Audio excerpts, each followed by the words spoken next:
Good afternoon, everyone. Welcome back to Around the Waves. We got a special episode this week only on YouTube, so be sure to check this out. NFL postseason action is just around the corner. The AFC playoff picture is intriguing as only the Kansas City Chiefs have clinched a playoff spot as of right now. The Cincinnati Bengals are coming off a 20-point victory against the AFC North rival Baltimore Ravens, giving them first place in the division. Meanwhile, the Indianapolis Colts earned a key victory on the road against the reeling Arizona Cardinals last weekend, keeping them in the playoff picture. I am Luca Vitale, and joining me is Ryan Waelterman and Ben Schmidt. Guys, the question here, Ryan, I'll start with you. Which AFC team is more of a threat come playoff time? Is it the Cincinnati Bengals or Indianapolis Colts? So with only 2 weeks remaining in the NFL regular season, playoffs are coming into play. There's a light at the end of the tunnel. It's the playoffs.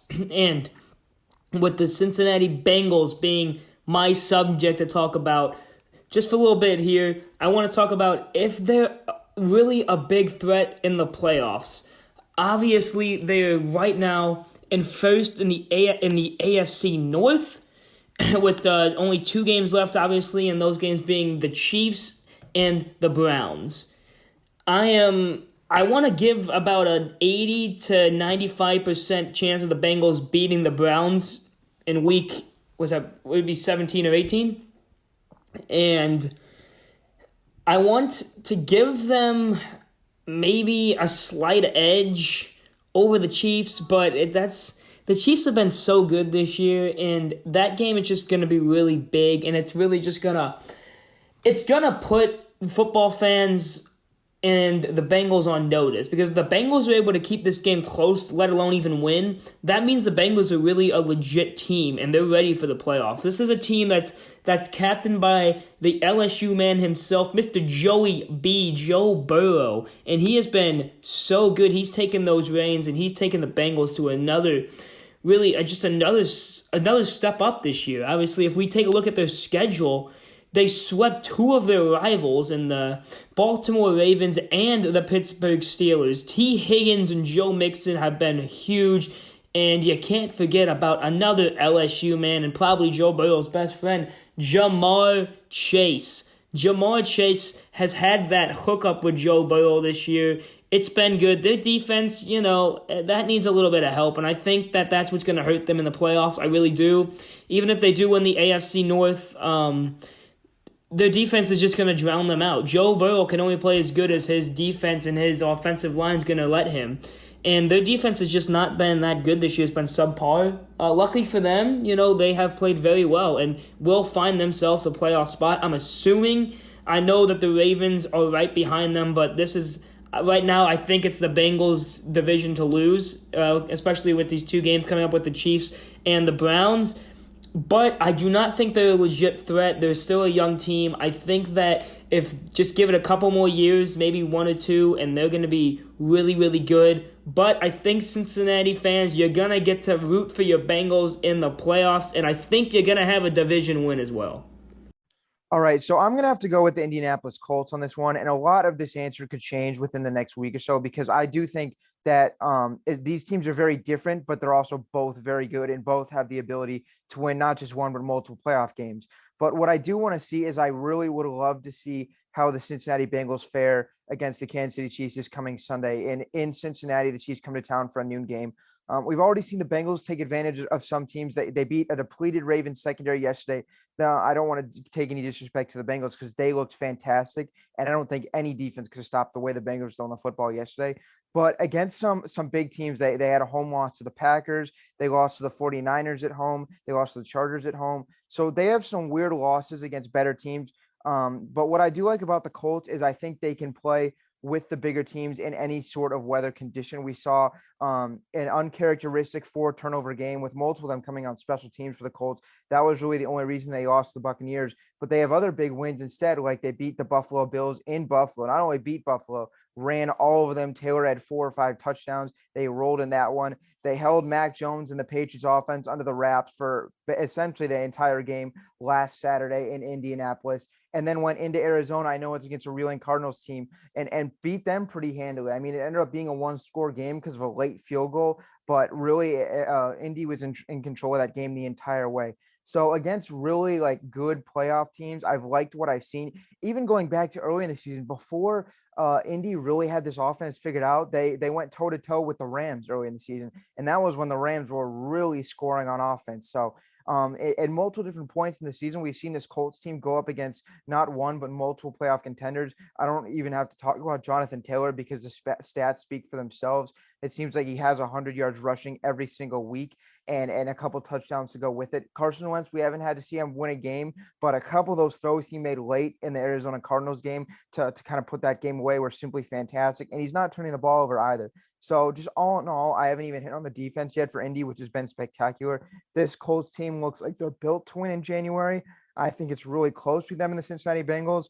But I'm going to have to go with Indianapolis Colts here. Like I said, though, if Cincinnati goes out and absolutely sticks it to the Chiefs this coming Sunday, man, would that put the rest of the AFC on notice? I'm going to roll the Indianapolis Colts too here. Obviously, we understand that Cincinnati, they have been an interesting team throughout this entire season. Joe Burrow, he's taken that next step in his development. Obviously, last season, his season was cut short because of the whole knee situation, and the offensive line was decimated. And obviously, people were questioning whether or not the Cincinnati Bengals could take that next step because they did not draft Penei Sewell, and he went to the Lions, and they took Jamar Chase instead. Well, guess what? They look smarter than ever by taking Jamar Chase because he's been playing really well, very well. T. Higgins has been playing really well.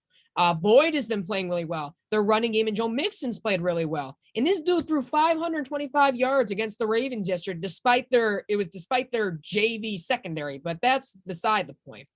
The Indianapolis Colts, this is a team that started 1-4 on the season. And they look pretty dead in the water too.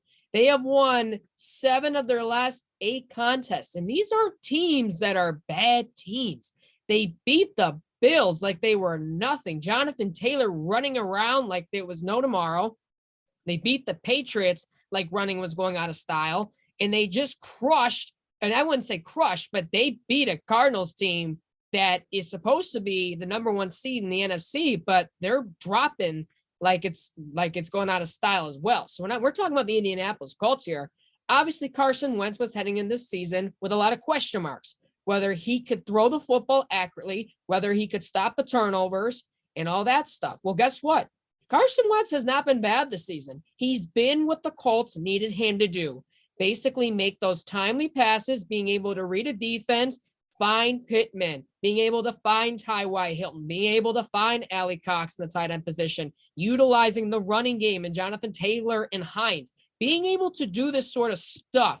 And thanks to Frank Wright, the offensive coordinator of the Indianapolis Colts and the head coach, and what he did with Carson Wentz back in Philadelphia in 2017, what he's been able to translate that success back into Philadelphia.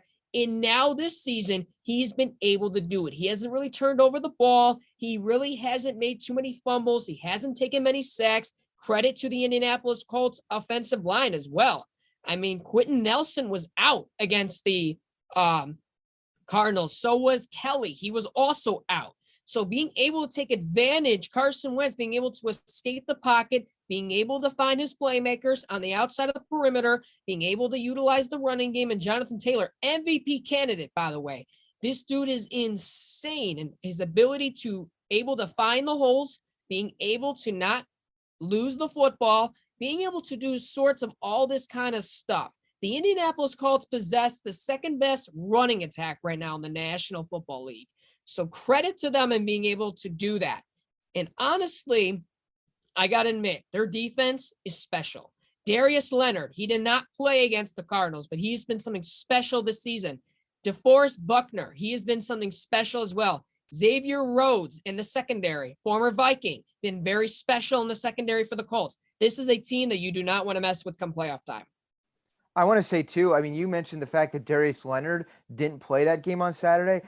And Arizona did not look like the same Arizona offensive team we've seen all year. I know they were missing James Conner and DeAndre Hopkins, but still, AJ Green, Christian Kirk have been getting things done. They had Kyler Murray, and without Darius Leonard and multiple other defensive players, they were still able to hold the Arizona into the teens. So I think the Colts from top to bottom, all three levels, defensive line, linebacker, secondary, have great players everywhere. And that's one of the things where you look at with all great defenses, they have at least one really special player in all three levels, and the Colts have that. So I think that's fantastic. The one thing that worries me is on this winning streak they went on, we have not had to see them play a lot of football from behind. There's kind of a, I don't want to say a formula, but that's just the way their games have went.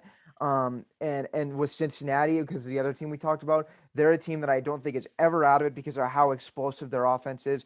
But just if the Colts get a 7 to 10 point lead early in the first quarter, man, is the other team in a lot of trouble because they can play defense and they can keep you from getting the ball back with their run game. That team in playoff team time would not surprise me if they make it to the AFC Championship game. I wouldn't either. And personally, I'm not saying for anyone to take the Cincinnati Bengals lightly. I'm not saying that. That is a team that could make some serious noise and wreak havoc on a team that we expect to make it past the AFC Championship. I could see them making noise against the Kansas City Chiefs or a Buffalo Bills squad or a New England Patriots squad. They are someone that cannot be taken lightly. Their defense is a middle of the pack defense, in my opinion. They're not something that is special. They're not something that should be taken lightly either. But on a given day, that offense can seriously wreak havoc and take a defense out, in my opinion. But when you talk about the Indianapolis Colts, this is a team that has actually developed, that has actually gotten better as the season has gotten on. Their defense has improved tremendously. Their offense has improved tremendously. And we have seen, because Derrick Henry has been out for such a prolonged amount of time, how Jonathan Taylor has risen up to the scene and taken advantage of that. I understand the Indianapolis Colts have lost twice to the Tennessee Titans this year, but guess what? Come playoff time, anything can happen on a given Sunday. We understand that. But honestly, if you were to tell me right now, if Derrick Henry was healthy right now, and these two teams are to play each other right now, I'm taking the Colts over the Titans. I would as well. I mean, if the Colts have any sort of run defense, which they've had all year, and force Ryan Tannehill to try to win that game, I mean, I know he did it against San Francisco last week, but if you look at previous weeks, couldn't get it done against the Steelers, and there are multiple other examples of that. I trust the Colts with the lead. And if you just want to look at it right now, I know there's 2 weeks left to play. If it started today, the Bengals would be in a home game against the New England Patriots, and the Colts would travel to Buffalo. Two fantastic matchups, just looking at it on paper. And I think both the Bengals and Colts could win those matchups. I would feel better about the Colts going to Buffalo and winning than I would about the Bengals beating New England. But both really good matchups that they have total chances to win.